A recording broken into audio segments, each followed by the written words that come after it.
Thank you for tuning in to Exeter TV. Exeter TV is the town's public and government access channels, available on Comcast Channels 6 and 22. Channel 6 is your channel. If you have an idea for a program, want to host your own talk show, or submit a film, we're here to get your content on television. On Channel 22, we bring you live and replay coverage of government meetings and other town updates. A third channel, Blue Hawk Media, is operated by SAU 16 and can be found on Channel 8, with all your school sports, events, and meetings.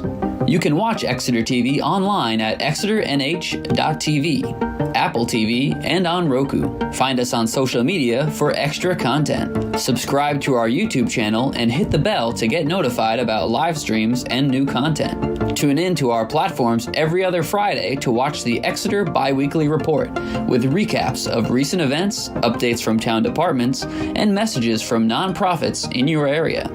If you head to our website, exeternh.tv, we invite you to sign up to our newsletter to receive monthly updates about new content, upcoming meetings, and more.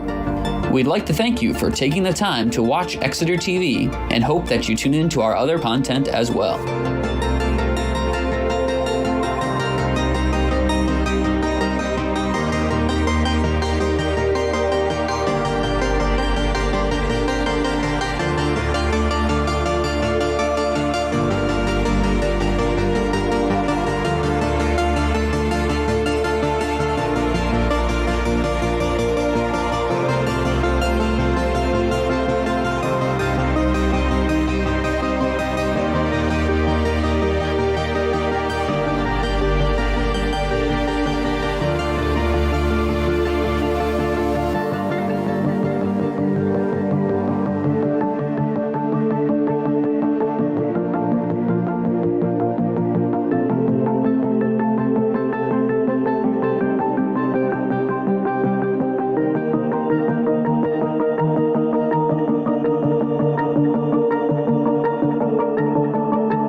For something that's this important for the town of Exeter.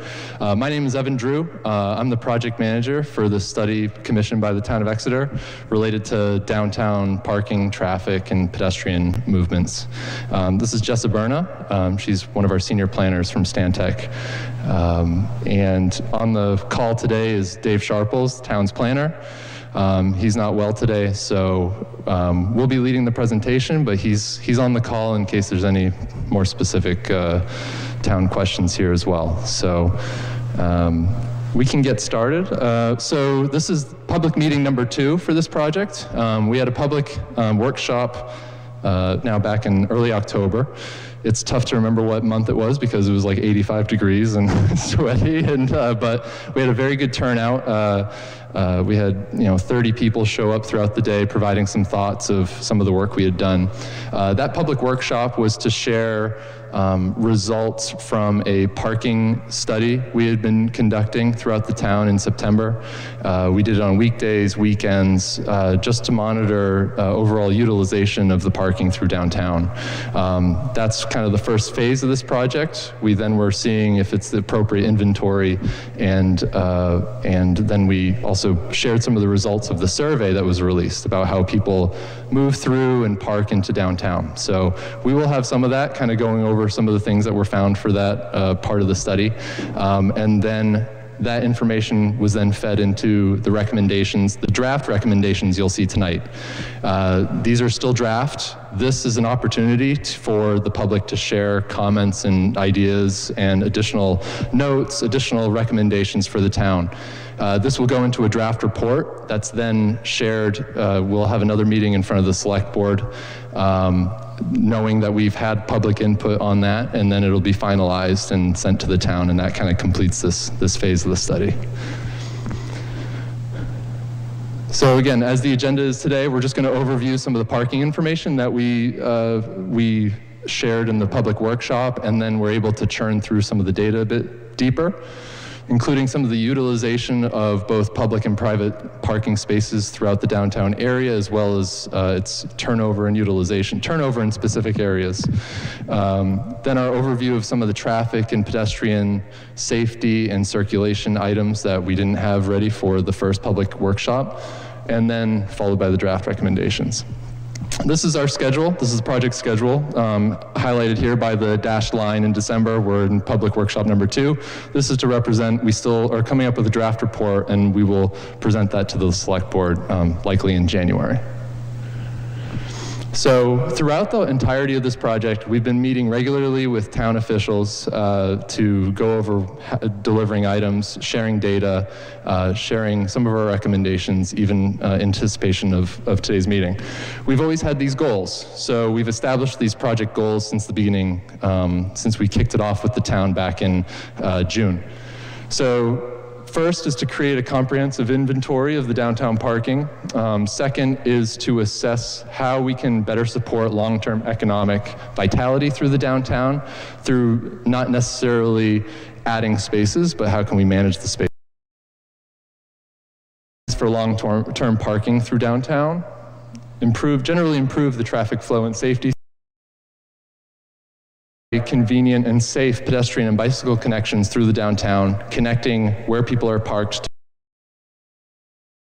to halls and other places people need to go. And then finally, evaluate opportunities to just improve the efficiency of what you have today.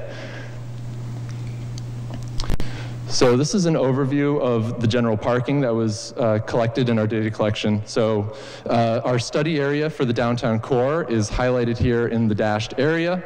We had people running around for several days collecting this data. So overall, this downtown core has over 1,500 parking spaces. Nearly 950 are public, 650 are private. 550 are on street, over 1,000 are off street parking. We have some breakdowns here. I won't go line by line. We've identified some of the parking regulations that may be signed according to those spaces, and some of a breakdown of what's available there. You'll see on our boards we have the same information, so I welcome you to go take a look at this as we go into depth. But I think some of the interesting things to pull out of here is loading zones and less than 1 hour parking, things like that, just the low for parking regulation.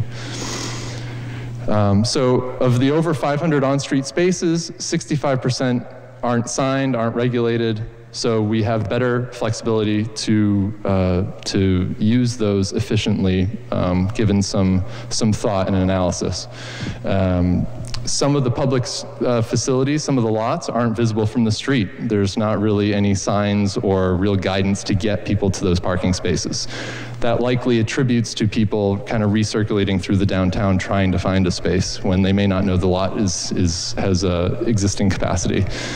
There is limited spaces that seem to be designated for long-term parking. As we know, some of the downtown uses are changing to additional residential uses. We're trying to balance giving some people parking that otherwise may not have parking protected for them. And another item that came from the last public workshop was the concerns about loading areas and trucks, specifying specific loading areas and giving them specific times, trying to really fine-tune when and where people can be and make these spaces potentially change their use throughout the day to better facilitate what's going on downtown. One of the questions we've been getting is why have we been counting private parking? Well, we wanted to understand how the parking is overall, and we wanted to analyze development opportunities. So are we right-sizing the amount of parking required or the amount of parking available to be provided to all types of businesses? If we can optimize the existing supply, including potential agreements or anything like that during certain hours or certain permitting processes, we wanted to put everything on the table so we could at least have a conversation about it. So as I mentioned before, there was a survey that went out. We had almost 400 responses, pretty good. And so some of the highlights that came out of this were just percentages of how people maneuver through the downtown. I think some of the items that we wanted to really highlight are 58% of people park once and walk to multiple places throughout the downtown. 74% are willing to walk 3 minutes or more to and from their parking space. I think that's a key point because how far is 3 minutes walking? Is it a block?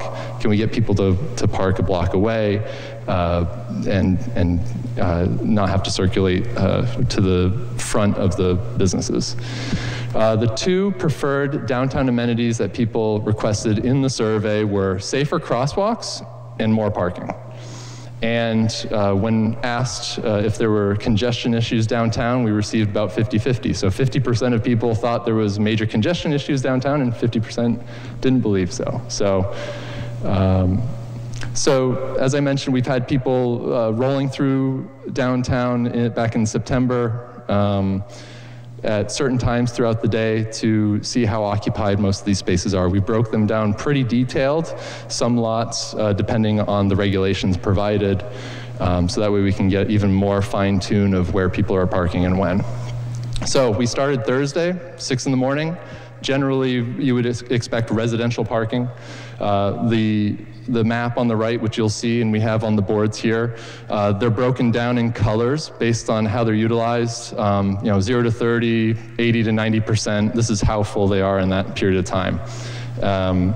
So Thursday, 6 in the morning, you can see that there's nearly 80% of the overall inventory downtown is open for parking. Only a few residential facilities seem full on the outskirts related to PEA and other residential uses on the edges of town. So we start getting to Thursday, 9 a.m. Generally, anecdotally, this is when the businesses start to open. This is when people are starting to drive into downtown. So we're starting to see about 50% of the entire parking areas occupied. But specifically, if you can look closer to like Water Street, we're starting to see that they're optimally utilized. What are we looking for optimal utilization is about 85% of the parking spaces are full at a given time. The PEA lots, schools in session, they're at capacity, and Chestnut Street lots and the municipal lot behind the town offices are starting to get more full. You're starting to get to the 60 to 80% full. Now we're at the peak. 12 p.m. on this Thursday was lunchtime. Most of Water Street is completely full. I think everyone here can probably attest to that. It's a regular occurrence. The municipal lot's completely full. Chestnut Street is 90 to 100% full. But as you start getting a block away, you're starting to see some openings where these lots are about 60% full, 50 to 60% full. Our overall inventory, we're still just over 50%, nearing 60%. Well, as we said, 57% is utilized for the entire area. We then collected the data at dinner time in the evening, 6 p.m., not too different than today, and a lot less pressure on Water Street. Those near Sea Dog, they're still there, but Western Water Street is more optimally used, and nearby spaces and the municipal lot is starting to reduce the pressure, start to be optimally utilized or underutilized. We broke down the data in a different way as well. So off-street private and off-street public spaces at these times, just to identify that they're similar patterns of use. Both off-street and private spaces are increasing equally when the businesses start to open up about 9 to 10 a.m. And I'll just roll through these. So we also went through Saturday for a couple of sessions. So 10 a.m. was the peak, but we're at 45% utilized. Again, Water Street seeing optimal utilization. The municipal lot behind the town offices is full, but we're seeing Center Street and the waterfront lots were underutilized at the time, but generally plenty of capacity available within a block of Water Street. And I'll go through Saturday. Throughout the day, we just started to see less pressure on Western Water Street, kind of those parking lots a block away, but you still have some use over by the Great Bridge. So we broke it down again into different areas, specific areas. So as you can see on Water Street, at that 12 p.m. weekday, we only had 25 spaces available out of 138. So it's in high demand, as everyone can expect.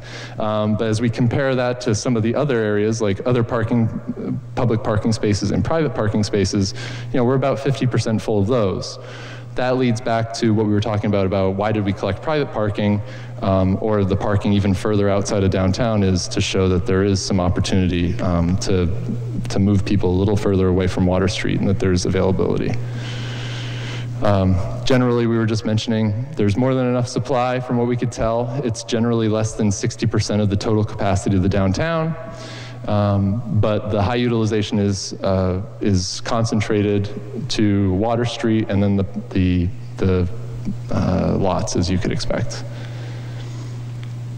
And I'll just go through this quickly. So the town was able to do a time-lapse video for several days from the webcam that's at the top of the town hall. It only monitored about, 22 spaces on Water Street over the days. We don't have an angle of license plate. We weren't recording anybody other than just seeing if the black car is still there at 15-minute increments. So as we recorded that over a typical weekday, or we analyzed a typical weekday, we were seeing on average there's between 5 and 6 vehicles park in each space average per day. That's over a 10-hour day. On average, people are staying about 2 hours, which matches the signs that you see out there about the 2-hour regulation. However, we did note that there was 2 cars that were there all day, and that was just in the window we were looking at. We don't know if they were longer on the front end or longer at the back end. So once people were turned over after lunch, about 1 p.m., we were starting to see, actually many cars were starting to utilize those spaces every 15 to 45 minutes, which is more what you'd expect from a downtown business main street. I just wanted to go through these quickly because we wanted to transition the parking. We've talked a lot about parking. Let's talk about how it affects traffic. One of the items that's been noted is if people can't find a parking space, they're just going to circulate around downtown, add to the congestion people are seeing downtown to find a spot. So when we were looking at areas between 6 and 9 a.m., based on the time lapse, this is kind of a little heat map of showing what spaces are generally available or what are completely unavailable. So at 6 to 9 a.m., there's plenty of spaces in this area that are generally available to people. There's low demand, but also low turnover as we're starting to transition from the residential to the business uses. Once you get to the 9 to 1, in the black, we're seeing that these spaces were unavailable. They weren't open throughout this entire period. Red and black, I believe it was 80% and above. So this kind of matches what people have been talking about. As you come to the bandstand, you're seeing that this whole row is completely full, and so now you have to find your way around downtown to find an open space. We can see even from 1 p.m. to 4 p.m., as much as there was more turnover, it was generally not available to people. Just to quickly go through some of the traffic information on here. I'm a traffic engineer by trade, so this is the part where I'm excited. So we were able to find a map from 1845 of Exeter. North is to the right. Generally, the layout of the town looks very similar to what it does today. The layout's been unchanged in over 200 years, but how people move around has obviously changed, not just with cars, but with cell phones, with navigation. If you want to go to a restaurant, you put in your phone and it gets you there. But what it doesn't necessarily do is tell you where to park or finish that last couple steps that you need to get to your business. Exeter is the hub of 5 state highways with interchanges on 101. It's been described as a hub throughout our whole study. I think some people don't always realize how important it is, and it's unfortunate sometimes that heavy trucks and things have to pass through, and that's another comment we were getting from surveys and the public that we wanted to dig in a little bit deeper as we went through this study. And for traffic volumes, I think a lot of people anecdotally think it's pretty busy. It's only gotten busier. It wasn't like this back in the day. Well, we were able to, Dave Sharples was able to pull out the 1968 traffic study, and the traffic volumes back in 1966 were relatively similar over 50 years ago as they are today on Water Street. Front Street, some of the streets as you get away from Water Street have increased, but less than 1% growth a year. That relates to some of the suburban growth and things like that. But it's kind of amazing to see that the traffic volumes in downtown has remained relatively close to what it used to be as well. We inventoried around the downtown regarding sidewalk widths, passable spaces, crosswalks, sightlines. So these are just some samples of some opportunities we saw in the downtown for improvement regarding consistency in crosswalks, crossing pavement markings. Were there some sightlines that were obstructed from moving traffic, as you can see in the upper right, and unclear kind of connections, like on Center Street or between the town hall and the town offices here. We even snapped this photo from outside of Phillips Exeter, just showing there's areas where there's utility poles in the way and interrupt kind of ADA through the downtown. We also took a look about signing, wayfinding to parking, things like that. There's no major parking signs to direct people to the public parking lots or spaces. There's a very small parking sign for the waterfront parking spot. And at key decision points, such as the bandstand, but also as you're approaching town from all the interchanges from 101 or the major state routes that are entering town, there's not really any way really to get people prepared to, hey, if you want to find a place to park, take a right here. Don't go to the bandstand, go around a little bit, and good luck trying to find a spot. So again, key takeaways. I don't want to go too deep into this. We've just talked about this, but these are highlighting some 6 key areas that we wanted to take forward as we ventured into drafting recommendations for the town.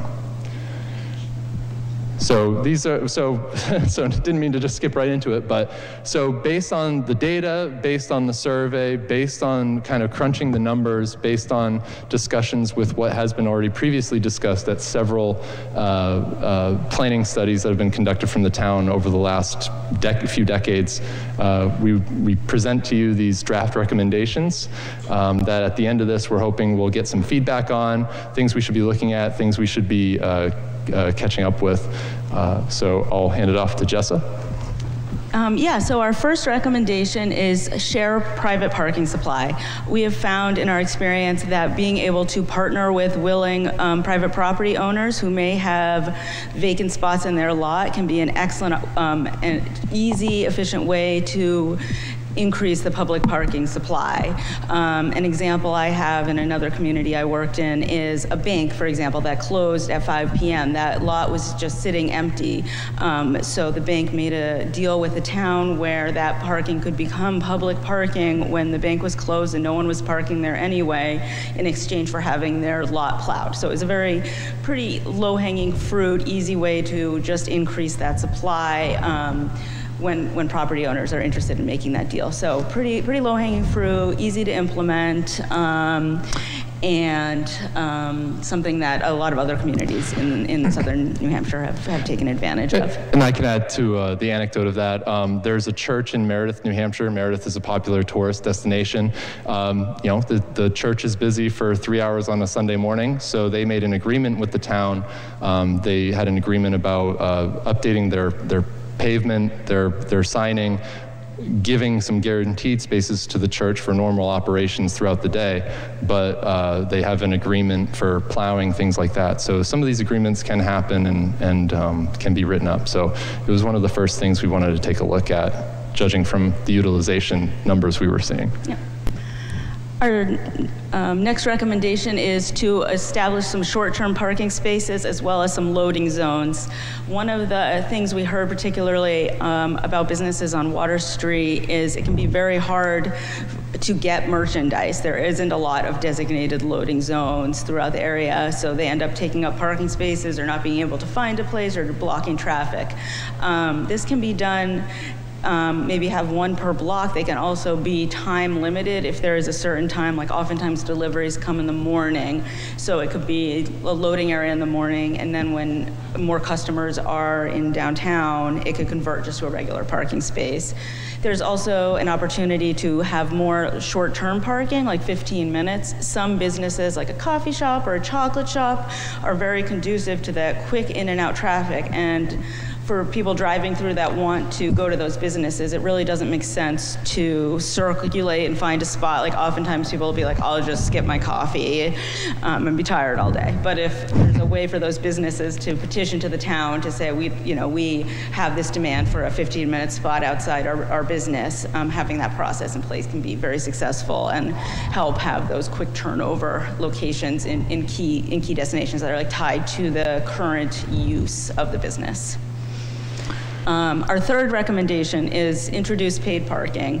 This is one that we wanted to consider very carefully. I know that there was just a video released by the Exeter Historic Society talking about the history of paid parking in Exeter, which I just thought was so timely. It talked about how there used to be parking. If you haven't seen it, you should check it out.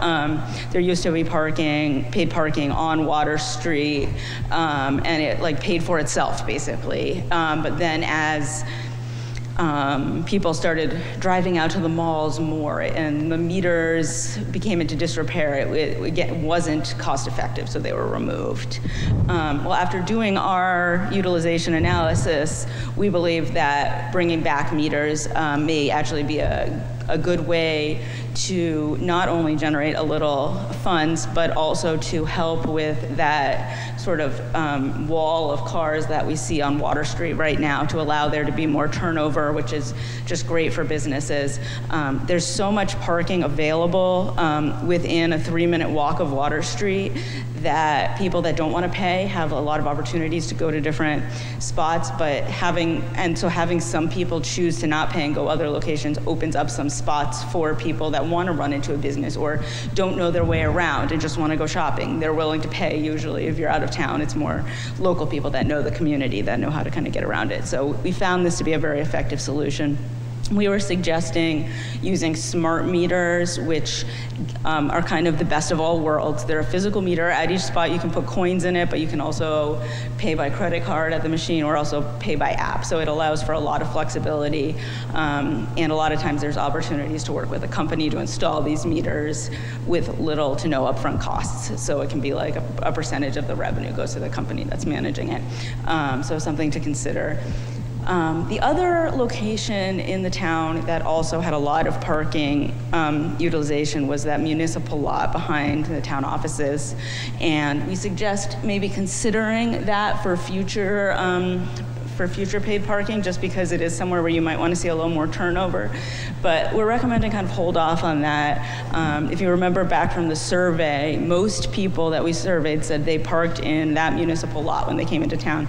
But there's several other municipal lots that are very underutilized. So our hope is that some simple wayfinding solutions, which we'll get to in a minute, might help alleviate some of that density in the municipal lot right now to make the need for paid parking unnecessary there. But it's just something we are going to put in our recommendations to monitor.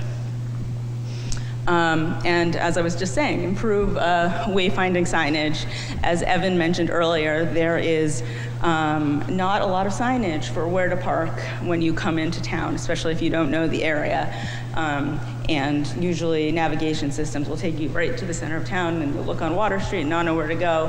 Having a unified wayfinding signage and some maps online and some systems can go a long way. It can help reduce cars circulating. It can just direct people to where you want to go. Maybe there's oftentimes some hidden lots, like the waterfront lot in Exeter here isn't well seen. If there's just a sign there, simple things like that can make a huge difference, cut down on traffic and congestion, and then also people are happier when they're able to find a spot quicker. And the last recommendation I'm going to talk to before turning it back to Evan is introducing parking ambassadors downtown. So one of the concerns we've heard from the town is just the cost of enforcement, whether it's meters or whether it's just the time limit parking that currently exists on Water Street.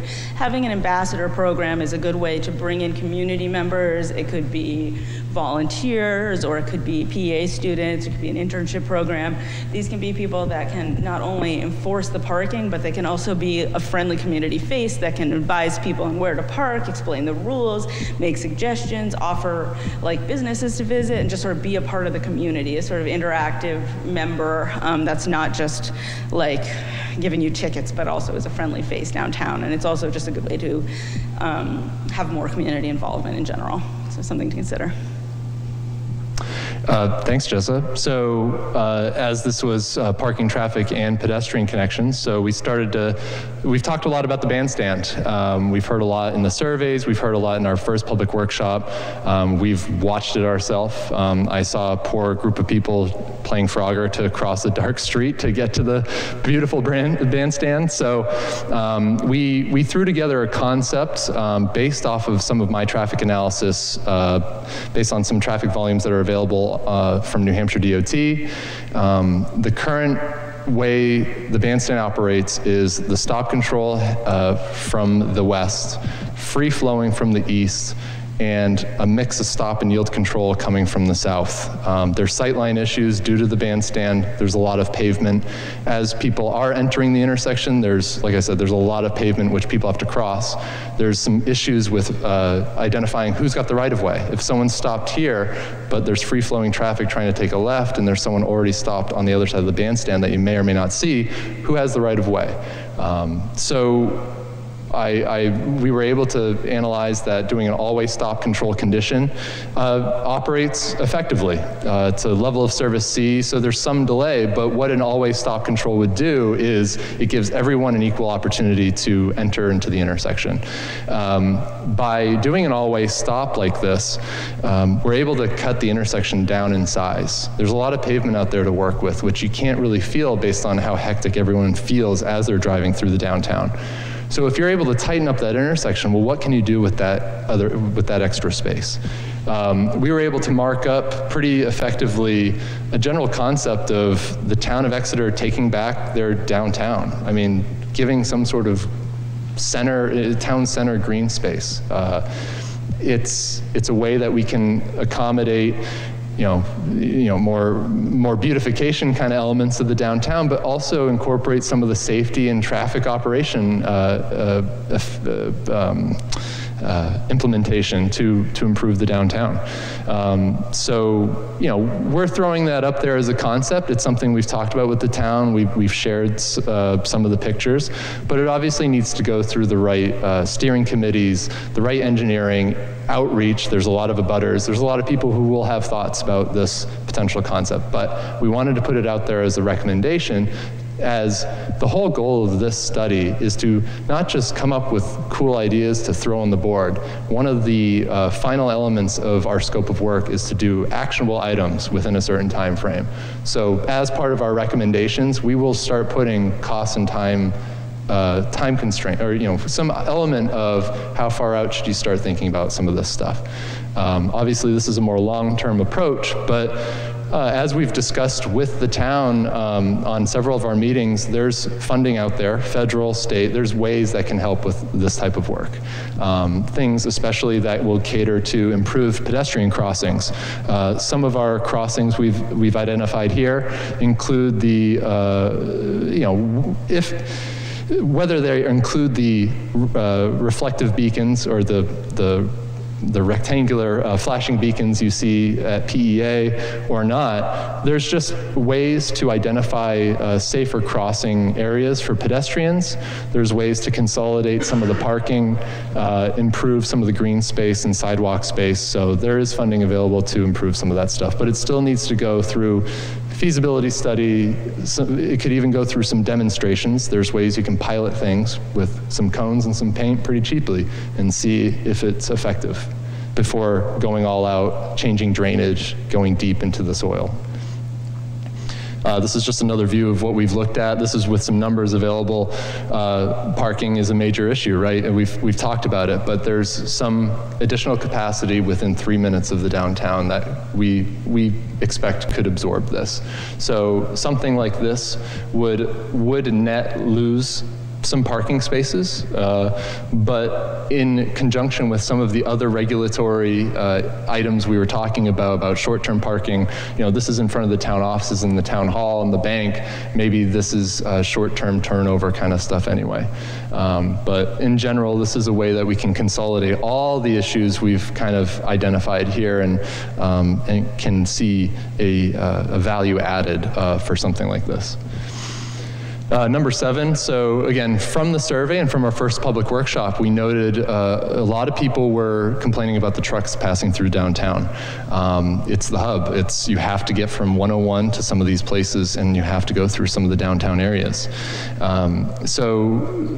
When I discussed this with New Hampshire DOT, they do have like overweight permitting that they have to go through.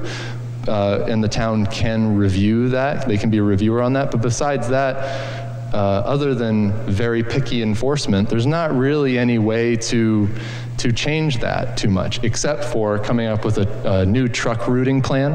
This is an example here from Bedford, New Hampshire, just coming up with an established plan of which roads you cannot pass through at all with trucks. You can make them time sensitive. Maybe that does affect something like a Water Street and can be in conjunction with loading zone changes, things like that. But also not just to ban, just to talk about the negative stuff, but to have a preferred route. That can be discussed when establishing a new truck route. Even during our last public workshop, there was a major load coming through town that was interrupting the presentation. So we know it's a constant issue, even for the people who are living downtown. And that would go through ordinance articles through the select board, but again, requires some additional planning to make sure you get it right. So one of the things that we talked about with the enhancement of technology is a lot of these trucking services, they use preferred GPS navigation. And if you can come up with a plan, you can actually share these with these these users, because sometimes the trucks don't want to do that either. They don't want to get the complaints. They don't want to find themselves on a road that they can't pass through. So these can be shared with the navigation companies, and so they know even before they enter the town where and when they can go, and they'll just follow their paths. So I can let Jessica speak a little bit to the zoning, I guess. Yeah, but I can step in, that's fine. Yeah. So adjust zoning for small scale developments. In reviewing the ordinance and looking at the parking supply in the downtown, it was clear to us that there was very good regulations in place for some of the larger scale developments that allowed for kind of a reduced but right-sized amount of parking to happen. One thing we found is in downtowns, it's often nice to encourage small incremental growth just to allow the downtown to continue to sort of organically grow. So we wanted to make sure a recommendation to be to allow some reduced parking for small scale development, whereas in place for the larger scale development already. Another thing we heard from town staff was that some of the parking requirements in the downtown, knowing what the requirements are, can be a little bit complicated. There's a kind of a system of credits that is very nuanced. And we would recommend just making that simple and clear so that property owners and developers know exactly what they can do. And that really encourages people to invest in the downtown.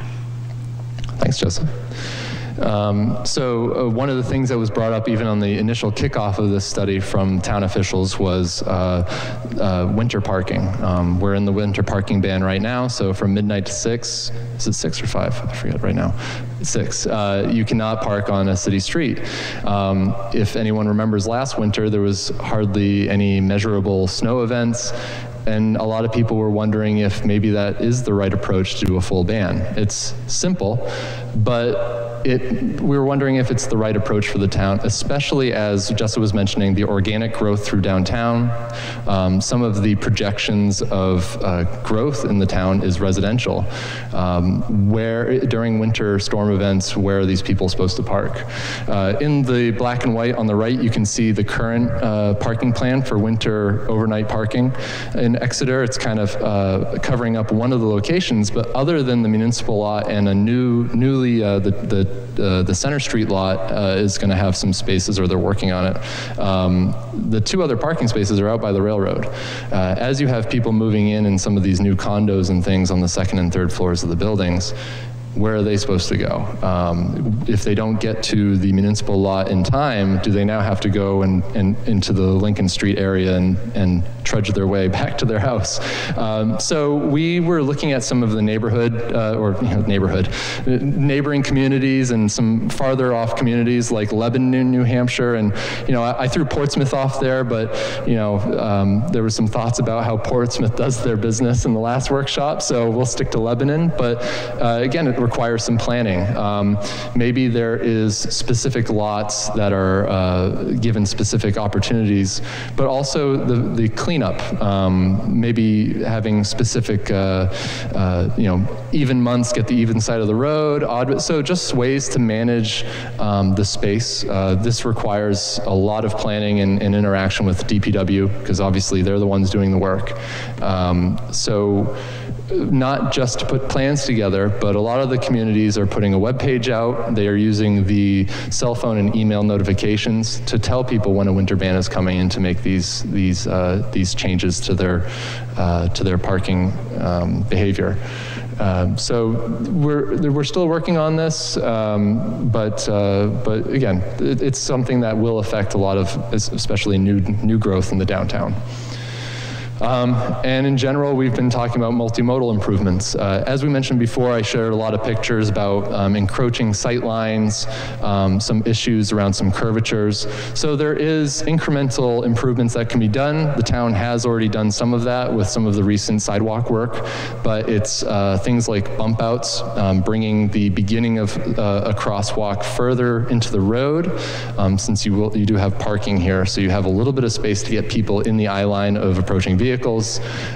There is additional signing, even the flashing signs that can help bring attention and bring a bit more safety to people crossing. We've also made some recommendations for some of the bicycle improvements as well. We know the town is working with Rockingham Planning Commission on a pedestrian bicycle plan study as well. We've been in coordination with them, so I'm sure our report will come out around the same time that their report comes in too. So, and then making some connections in some of those sidewalks. While there is capacity for parking and for people to walk less than 3 minutes away to get to their business destination, there may not be the appropriate sidewalk or crosswalks available to them. So it's not an appropriate place that they'd want to walk through. This is, again, highlighting a bit more of the bicycle infrastructure, just another way you could try to maybe get people out of the cars and relieve some of the pressure on the vehicle parking spaces, and maybe make some improvements to the bicycles and make it a little friendlier. That was something we got from the survey and from the public workshop, is a lot of the people who do bicycle regularly do try to avoid the downtown. Is that maybe the tactic moving forward for the town? So we've wanted to continue with this as a draft recommendation. And so we've been talking about reimagining parking on Water Street. There was complaints in our survey that we put together, and what we also have on the boards is the 2018 survey that was done as well.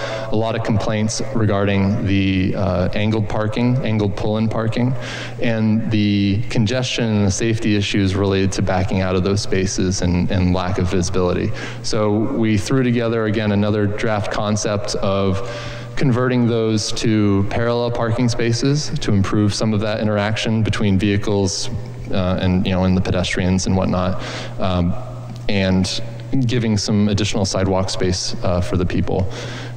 So again, this is a concept only tied, you can see it's tied into that bandstand intersection. But just, again, for a concept, just a thought, rethinking of kind of how downtown is managed overall. So again, we have these 12 recommendations. I mean, we're here to talk through with all of you any questions or concerns about the 12 we've shared here. We have the capacity to add more as well if there's any other items that we've talked about. Some of the things that will make it into our report is things like nighttime, some of the lighting, the lack of pedestrian level street lighting. Maybe that's an encroachment on people parking here at night. So there's some other odds and ends that we will make it into the report, but we wanted to share some of the more major recommendations today. So with that, we're open to your suggestions. I don't know if you want to raise your hand and stand up, and Yep. just one thing I wanted to add before we take questions. I wanted to just give you a sense of what's coming next with this project. As Evan mentioned, showed the timeline in the beginning. This is our second public meeting, and we've also conducted a survey. Our next step is to develop, we have the draft recommendations here tonight, where we're looking for questions and feedback on those recommendations so we can refine them. Our next step is to develop a draft report and then go before the select board in early 2024 and get some additional feedback there before developing the final report.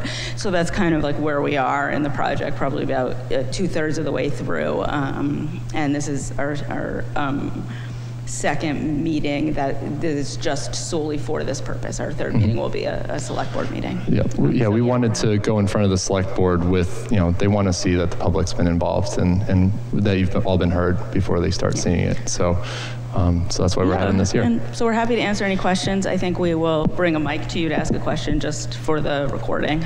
But just let us know if you have a question. Sure.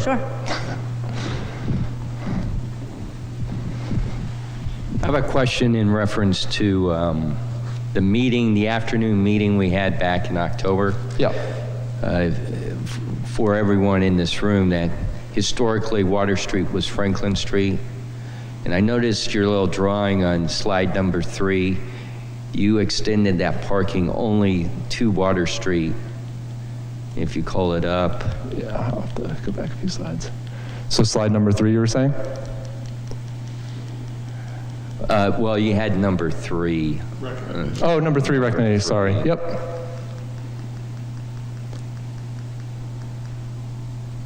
And you see where it ends at the Great Bridge?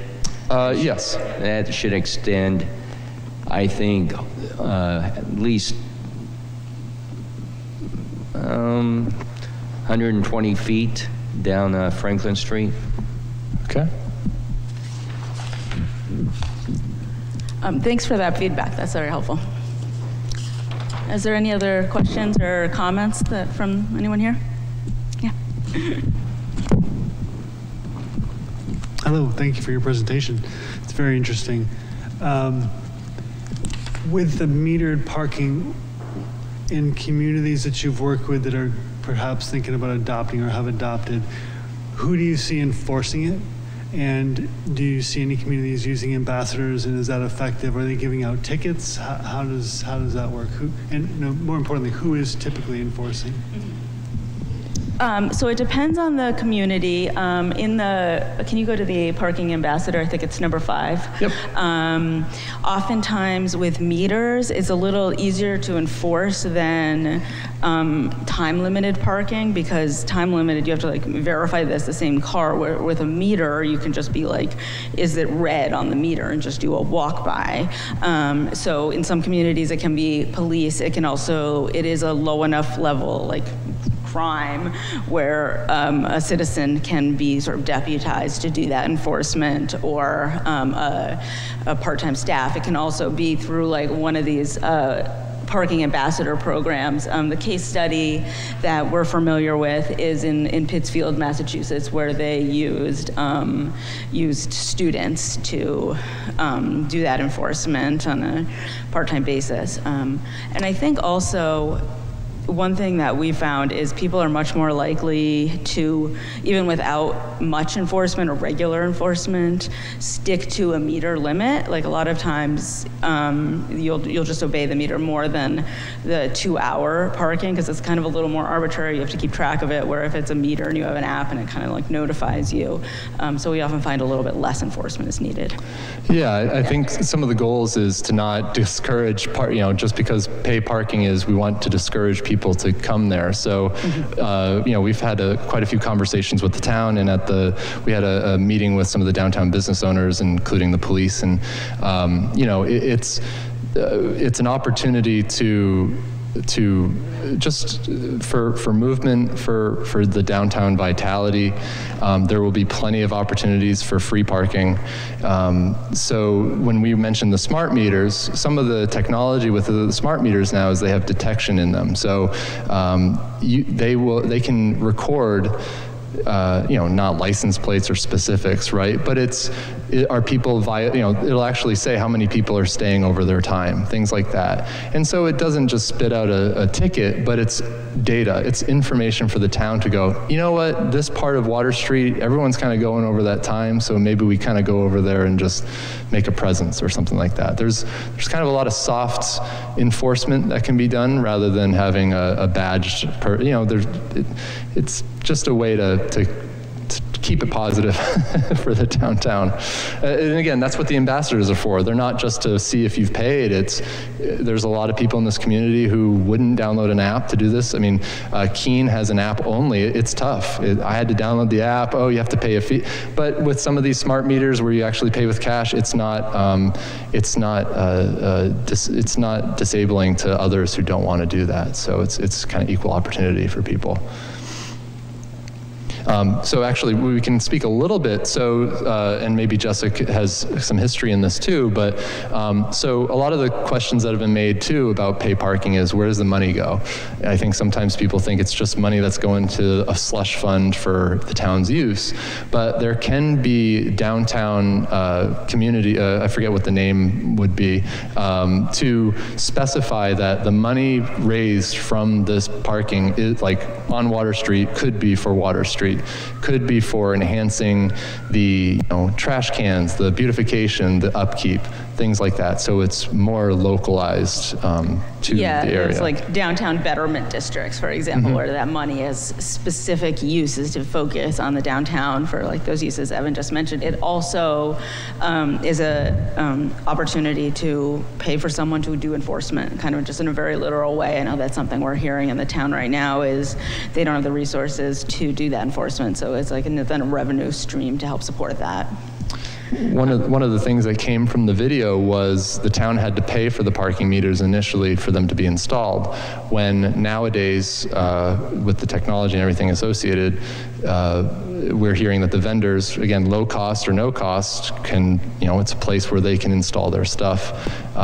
So there's a bit more emphasis on the upkeep and the maintenance. If you, again, I recommend everyone watch this video from the historic, it's on YouTube, but they said after a few years, half of the meters didn't even work. So that's no good for anybody, for either people, the people using them or the people getting the money from them. So these are some things that should improve upon when the parking meters were in Exeter, over 50 years ago. So.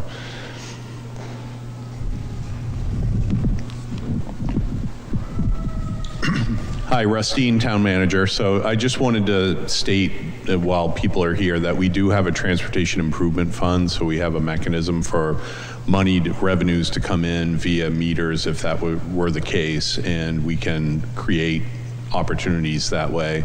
My question was about your recommendations. In terms of the recommendations that you've made, do you have a time window preferred? I mean, is this a 2-year window? Is it more than that? Is it a year? Is it as soon as possible? I'm trying to get a feel from you as far as implementing all of these recommendations. What kind of time window would there be? I forget if it was written in the scope, I should know this off the top, but I believe it was like 2 to 7 years. So we're kind of looking at, we'll say medium and long term. I mean, even small scale stuff can be a little slow, but we're getting to the point with what Exeter has to offer that some of the low cost things that could be done might be, say, like the pilot things to change them. Like, one of the items we actually had discussed with some town officials was maybe an always stop at Front Street and Court Street. Like, those seem like major things, but they may be these quick little test demonstrations of some signs and some pavement markings. Those could be kind of low-cost things to play around with, some things that affect traffic circulation and safety. A lot of the other things like enforcement and all that, we've kind of run through low-cost kind of things, and so that's why it starts getting into, okay, things that will take a couple years, again, a plan and an implementation. So a year for this, a year for that is kind of the minimum it seems it'll take to make some of these changes. But some of the major ones is more like getting in on, getting funding and award from the feds or from the state and LPA, so it starts to get into like 5 to 7 years is I think what our estimate So I'll was. just add also, in our final plan, each recommendation will come with kind of like an implementation timeline, an estimated cost, and some outlines of next steps. We have a range of recommendations in terms of short-term, long-term, medium-term, like redoing the town square could be a long-term recommendation, but something like adding wayfinding is something that you could do tomorrow pretty quickly, or doing some public-private partnerships on some parking lots is something that could be done very quickly. So we'll kind of clearly outline sort of like high cost, lower cost, and some timeline for each recommendation specifically. Yeah.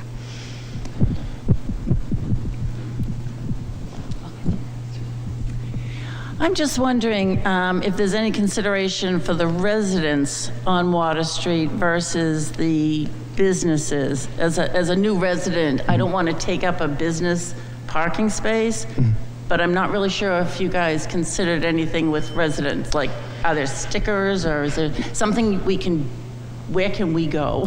So currently, Allow the businesses? No, that's a great question. That's something that has been brought up since the beginning, and you'll see that'll be in our report.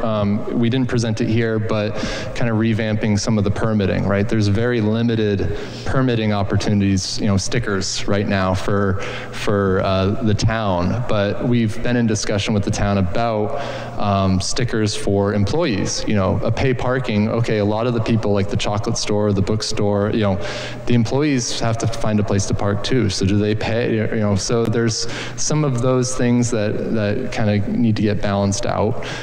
Same with the residential parking as well. And also, that was one of the reasons why, in addition to just what the data was showing us in terms of utilization, the area where we're looking at paid parking is pretty limited, so that residents and long-term visitors can park longer really anywhere else. It's also one of the reasons why we have the recommendation about the winter parking ban, just to open up the supply of on-street parking to residents for the majority of the winter, and having it be more of an exception to have to move. Oh, wow, yeah. Yeah, I know I live in Portland, Maine, and I didn't have off-street parking for years, and it was a major inconvenience when there was a snowstorm, but it was like 10 times a year, so it was like worth a trade-off. But if it's 4 months of the year, then residents are going to demand a dedicated off-street parking spot. Yeah. Oh. Daryl Brown, Water Street business owner. What are the repercussions if we don't do anything in the next 5 years or so? That's an interesting question. You know, one of the things that we noticed kind of right from the beginning in Exeter is that it's a great community here. It's like really nice. You have lots of thriving businesses. A lot of good things are happening. It sounds like business owners are successful. Sounds like residents are pretty happy, which is great. And I think maybe eventually it might eventually be harmful to businesses to not be able to have some of that turnover as more people kind of catch on that there's not a lot of enforcement there. But I don't think anything catastrophic. I think we're really looking for opportunities to make a really great community just even better. Do you have anything to add? No, that was good. No, so a lot of the people who work on this project who couldn't be here today have done this in 40 plus communities all over New England, and some of the same people who, as you saw here, some of the pictures of in Pittsfield and places like that, same people who walk around doing the parking, the actual counts and stuff, and they were saying like, usually people hate seeing me walk around in my high-vis vest, but everyone here has been pretty friendly and has only good things to say. So again, it just shows that it wasn't necessarily a catastrophic issue we're trying to solve. It's the vision of the town to look forward. There's a lot of studies that have been done in the town in the last couple decades that when you read it, some of the findings are similar to some of the same findings we're showing here. But we're adding that extra, when can it be implemented, what type of funding could be involved, things like that, trying to take it to that next level. Because it's been something the town has shown that they've wanted at a lot of these studies for years. So just trying to get another kick into moving forward. So I just wanted to put a marker down and say that enforcement has been a significant issue for us.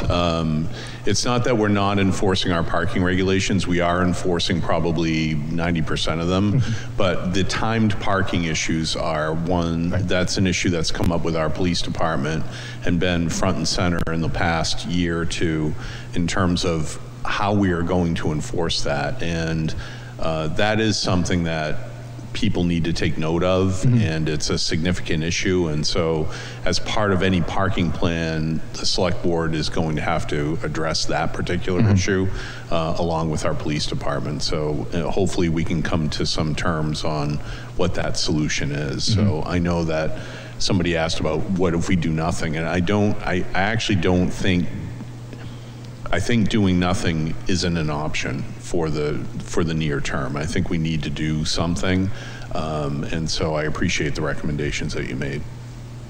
Yeah, when we talk about costs and things, we do talk a lot about concrete and the parking meters and things like that. But when we were talking to the police, it was like, okay, what do you need? Well, we need 2 or 3 new officers. And so, okay, well, how much per year is it?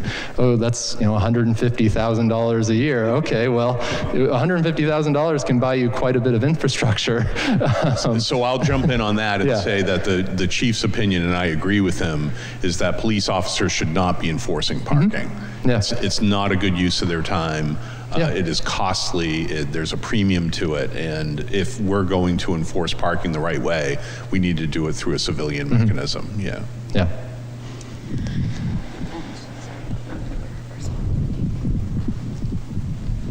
Hi, thank you very much for the presentation. I'm Julie Gilman. I'm a member of the Select Board. And I just wanted to know what you consider a small-scale development, because we have about 20 units coming on, 22-bedroom unit, 20 two-bedroom units coming online in the next few years with almost no place for anybody to park.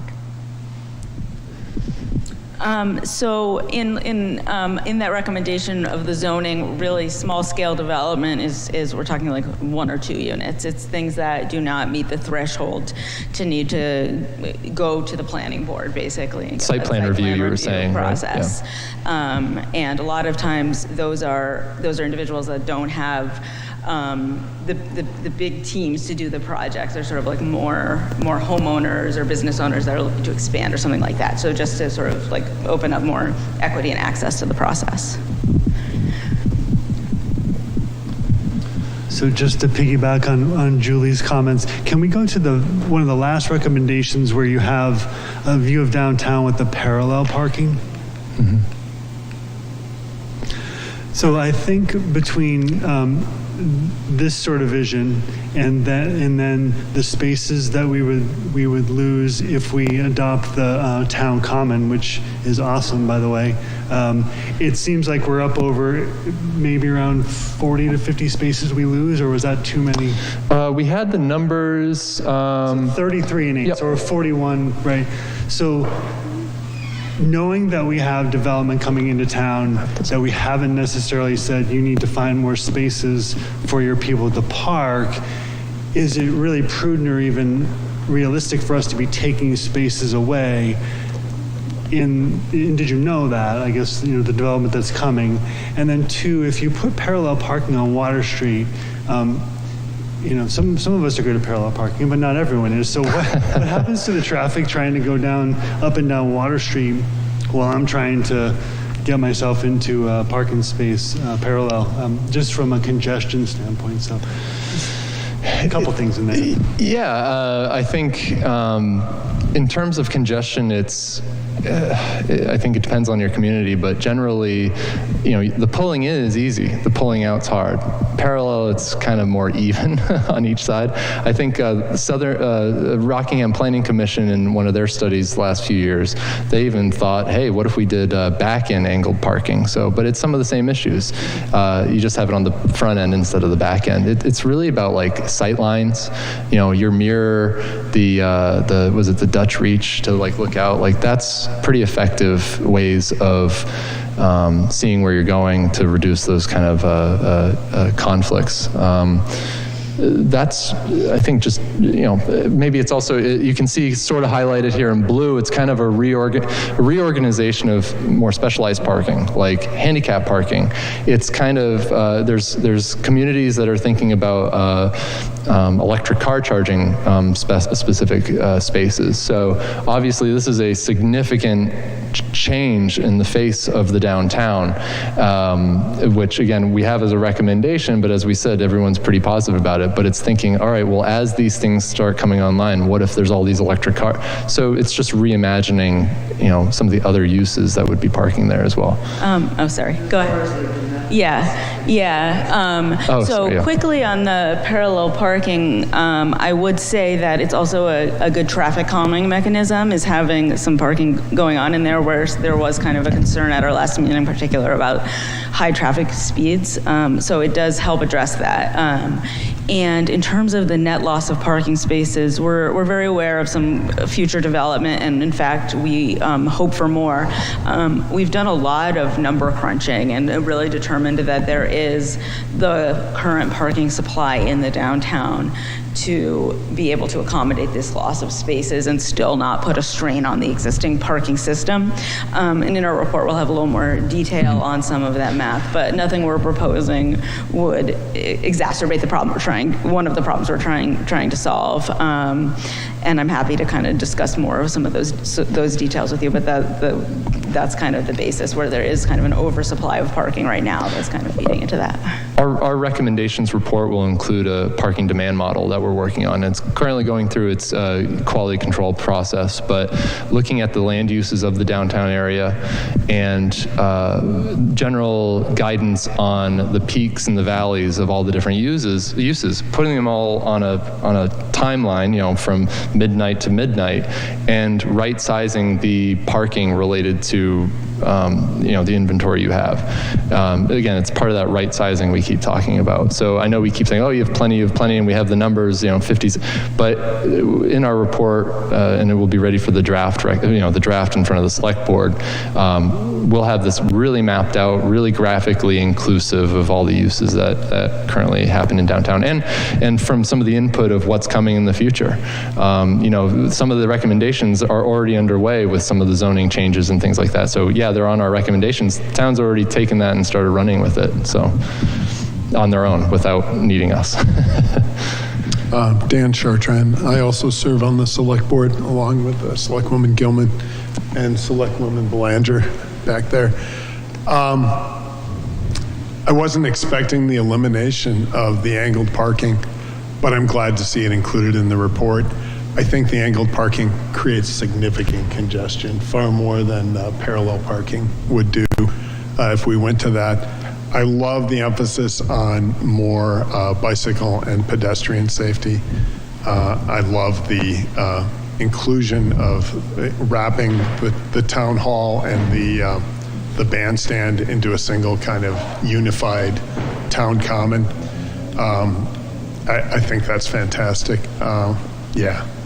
Yeah, I think I wasn't expecting all this, but I think you've got it just right. Implementing will be a challenge because it's a pretty drastic revisioning of how the downtown works and looks. But in the end, I think it's the right recommendation, and I thank you for your report. Appreciate that. Yeah, I mean, in our first workshop, I think there was a couple people who came in and they were like, well, this project says it's a parking, traffic, and pedestrian study, but you seem to be talking a lot about parking. Well, as most people in this room can attest, parking is a big driver for a lot of, the domino effect of kind of the rest of the decisions people are making throughout the day. All right, where am I parking? How am I going to walk there? Like, what is my final, movement to get to and from the businesses? So, yeah, it was a pretty all-encompassing scope, and a lot of it matched, again, some of the fortunately, the town has been studying this regularly over the last few decades, that we could pick up a lot of stuff and run with it and carry it forward rather than just replicate what people have done in the past. Using new data, post-COVID, changes in how people live and work, just new ideas of how people can use these spaces, especially as it relates to restaurants and short-term spaces and electrification of vehicles. It's just, we're really trying to just, again, take the ball and keep running forward with it. So. Daryl Brown again. Did the study look at people who didn't stop or couldn't stop? Because a lot of our customers are seniors or people with mobility issues who have expressed they can no longer come because they can't find a space. Wow. And from my vantage point, I wasn't consulted, but from my vantage point, I see a number, about 20 spots, and residents and staff. It's an incredible amount of people who take those spots. And so it would be important, I would just like to know in the study, was it looked at those who couldn't or didn't stop? So. Yeah, I will say we tried to be as inclusive in who we spoke to throughout the study, including doing a survey that was open to people that maybe couldn't come here tonight. And also that was often feedback we heard is people couldn't or didn't stop downtown because the Water Street was full. So one of the advantages of the paid parking is that it really, the primary goal of it is to have it be so almost always when you drive down Water Street, there's a spot open. You have to pay for it a little bit, but it's there. And if you have mobility issues, you're really willing to pay that small fee for the access to the downtown like that. So yeah, that's definitely central to our goals for that. Oh, of course. Yep. So it just comes back to, if we do nothing, 5 to 7 years, do you have examples of communities that do nothing and those who can't park don't park? Do you see a decline in something or a change in, do you have examples of sort of a Christmas yet to come? So.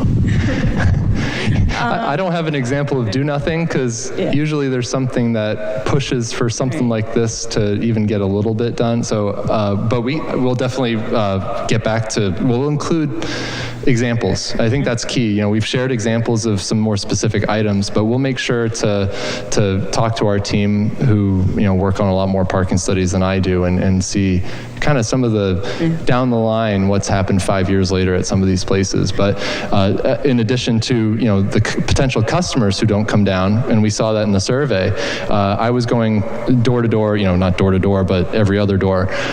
There was the woman who was running I think it was a pottery business, and she said, I literally have had delivery trucks just say, I can't get to your place, so I'm not dropping off clay today. And she's like, well, this is what I do. So it's the customers, but it's also like how to keep the back end of the business still running. I mean, if your delivery drivers are coming down at 1 p.m., it's a peak time and it's full and there's no real loading areas. I couldn't imagine just saying, nope, I'm not dropping off our shipment today, it seems. But I was so amazed that this nice woman was like, yeah, they just said, I'm not coming today. So, all right.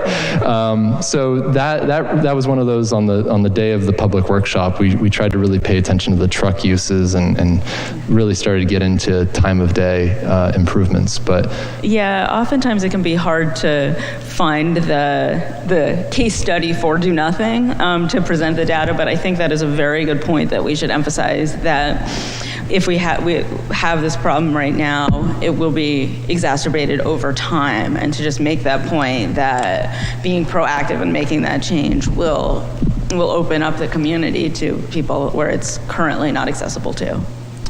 And I kind of want to speak to, we shared our draft recommendations that we've carried forward, but some of the items that people have included on the surveys that we didn't include, like there were a bunch of responses saying there needed to be a new parking lot or a new parking deck over the municipal lot. And while if the actual inventory, again, we've looked at both public and private, was low enough, yeah, maybe that would have made it. But that's such a high, you know, we were talking about cost and timeline. That's such a high cost and timeline overhead when, again, why we crunch some of the data is it's there. It's how do you best use it so you don't have to invest in those $10 million plus, I mean, those things that, okay, if you build a parking garage, but there's no pay parking with it, well, there's no revenue. So it's just, we didn't go that far, that a lot of people just off the cuff say, there's no parking, so let's put a parking garage. And so I think what our team has done a really good job of is tried to keep a lot of what makes Exeter great. I love coming and doing a public meeting down here in the holidays. It's pretty awesome. So, imagine that, but with a little bit of this. Obviously, what I'm showing up here is one of the more major things we're recommending, but it's policy, it's soft enforcement. There's a lot of these things that, again, yeah, the timeline is a couple years out, but it's not big things that may change the face of Exeter, of what people would know of Exeter. All right, I have a few things. One, I would recommend when you're speaking about parallel parking, or if you are, that use as an example of traffic calming the end of Water Street at the American Independence Museum and the stretch of Water Street between String Bridge and Great Bridge, because those are areas that are prime spots for parallel parking and people getting angry at being stopped. The next is also when presenting this idea, and I'm not going to give my opinion because I am on the select board and that will come later, but if you present this idea, altogether between Water Street and Front Street, you have a negative 25-ish spaces, and that's where people are going to start talking about a parking garage. And I would, as speaking as an architect, emphasize that the cost of a parking garage per square foot is probably more expensive than any other kind of structure there is. And then the last thing I have is, can you give an example of how private-public parking works and what are the downsides for the residents who might get frustrated? I agree with the second point. The first point about the parallel parking and traffic calming. So I think parallel parking, what may be missed here, because obviously this is in the slide regarding parallel parking, but is some of the other improvements that would go along with it. So, and I agree with what you're saying kind of on the ends of Water Street. You know, as you're coming into the town, we talked a little bit, you know, we didn't talk about speed reductions or anything like that, but a lot of comments were coming in from the outside of town, there's some speeding issues. They happen to coincide with curvature issues and the parallel parking issues. So some of the multimodal improvements, so the bump outs, you know, for example, it's kind of small here, but, you know, little bump outs for the pedestrian crossings, better engineered curb, like bump outs around corners.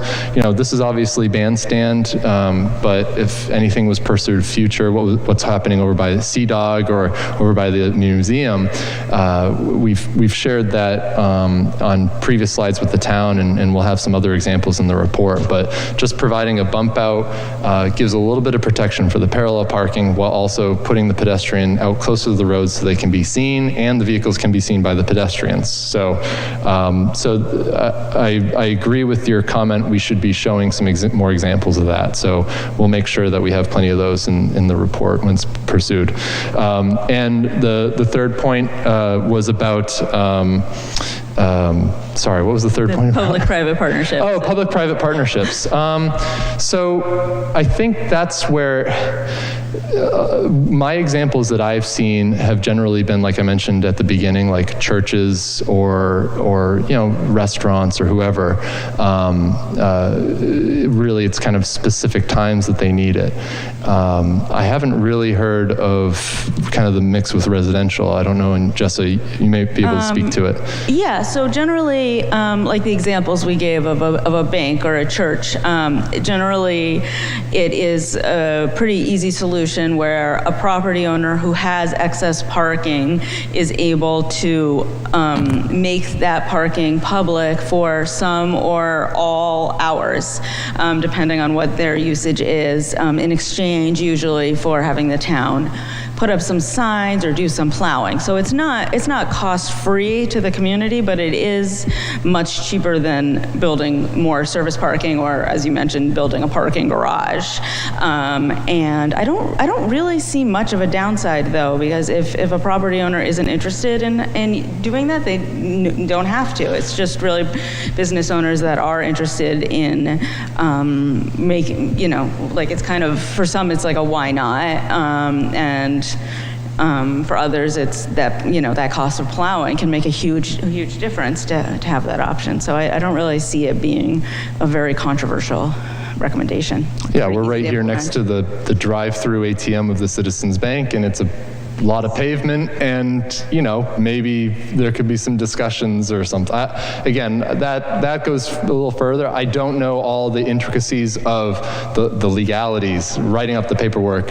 I signed enough of those. I purchased a home and saw that. That's as much as I wanted to get into that. I'm not an expert on that. I'm sure there's others at the town, and they can hopefully provide some input. Yeah.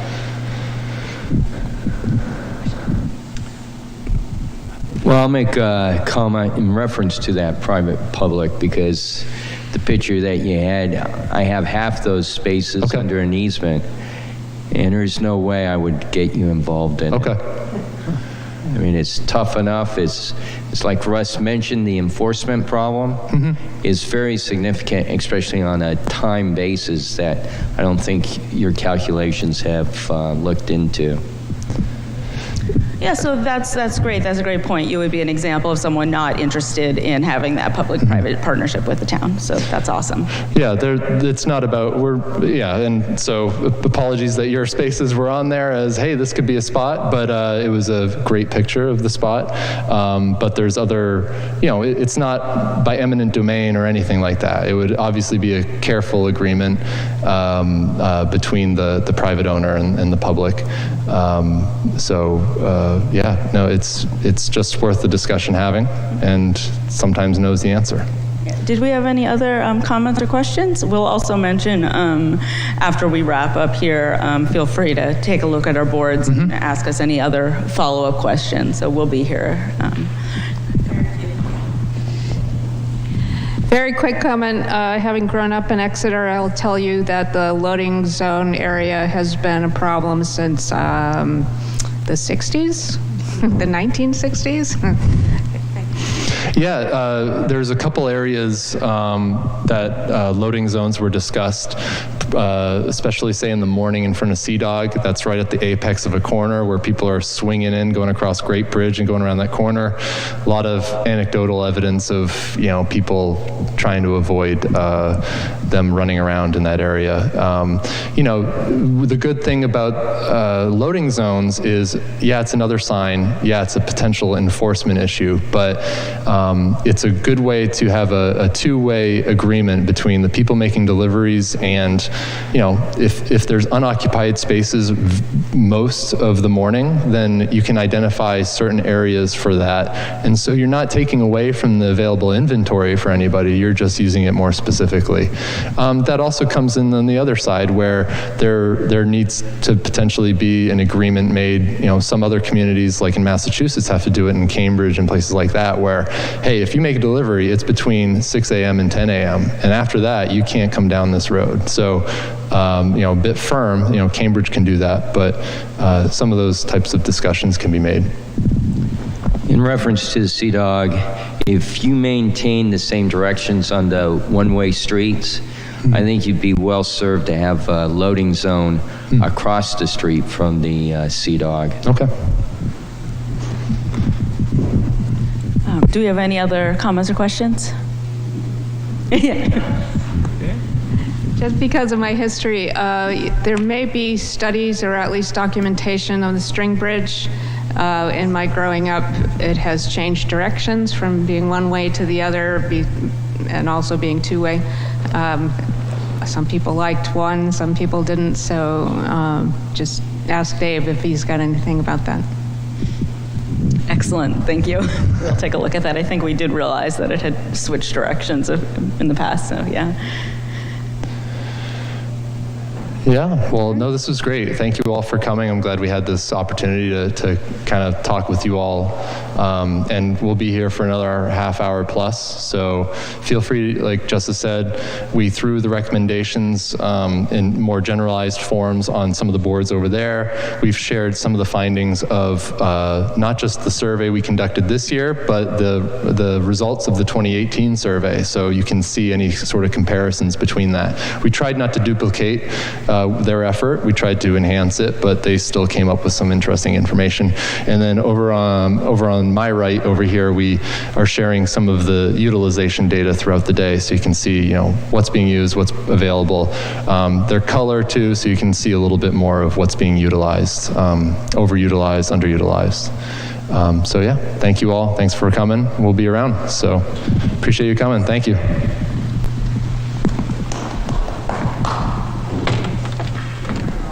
Thank you for tuning in to Exeter TV. Exeter TV is the town's public and government access channels, available on Comcast Channels 6 and 22. Channel 6 is your channel. If you have an idea for a program, want to host your own talk show, or submit a film, we're here to get your content on television. On Channel 22, we bring you live and replay coverage of government meetings and other town updates. A third channel, Blue Hawk Media, is operated by SAU 16 and can be found on Channel 8, with all your school sports, events, and meetings.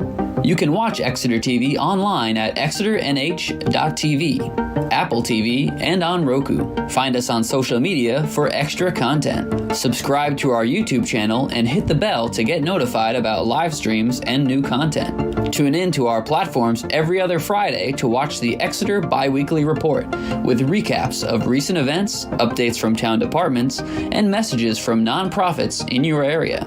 If you head to our website, exeternh.tv, we invite you to sign up to our newsletter to receive monthly updates about new content, upcoming meetings, and more. We'd like to thank you for taking the time to watch Exeter TV and hope that you tune in to our other content as well.